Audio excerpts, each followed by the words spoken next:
minor refresh revealed in 2014, the Audi A7 has cruised along as generally the same car since 2012. That ends now, as Audi introduces the new model you see above. It's completely redesigned inside and out, and features a new 48-volt mild hybrid powertrain.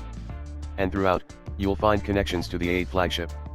Looking at the exterior, the relationship to the A8 is unmistakable. The A7's hexagonal grille and matching headlights look nearly identical to its bigger, more prestigious kin. There are differences, though. The headlights slant downward more, and combined with the LED daytime running light accents, the car has a sullen, angry scowl. The lower grilles in the bumper are plain black and provide a sportier look. Moving around the side, the trademark fastback hatch profile remains. The flanks look a bit more taut and athletic, in part thanks to the creases that now only show up over the wheel arches, exaggerating the width of the car at those points. The glass area is larger now, especially at the trailing end.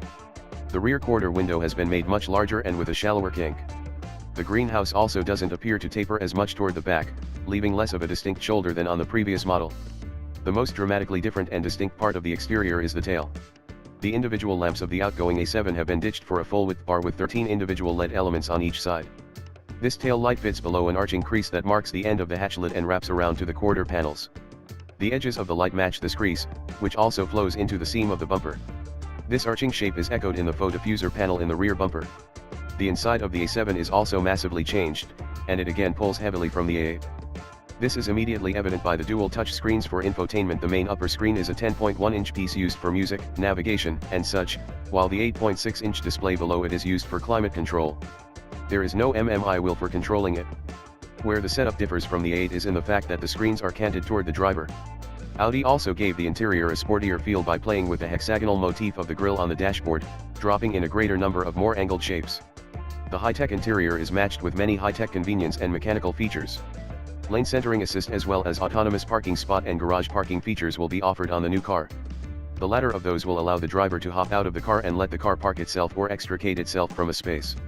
Mechanical technology starts with the introduction of the new turbocharged 3.0-liter 48-volt mild hybrid V6.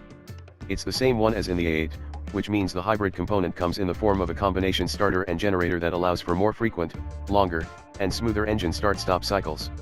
It also produces 340 horsepower and 368 pound-feet of torque, allowing it to reach 62 miles per hour in a claimed 5.3 seconds. For reference, the current model hit 60 miles per hour in 5.2 seconds.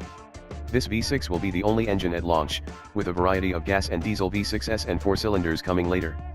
However, we wouldn't expect any other engines in the US outside of a gas 4-cylinder option, and perhaps high-output V6 and V8 models for hypothetical S7 and RS7 variants. The V6 is coupled to a 7-speed transmission and an all-wheel drive system. This system can be augmented in a few ways. A torque vectoring rear differential will be available, and 4-wheel steering becomes an option. The 4-wheel steering can turn the rear wheels up to 5 degrees. At speeds below about 37 miles per hour, the wheels turn opposite of the front wheels for improved maneuverability, and they turn with the front wheels above that speed for better straight line stability.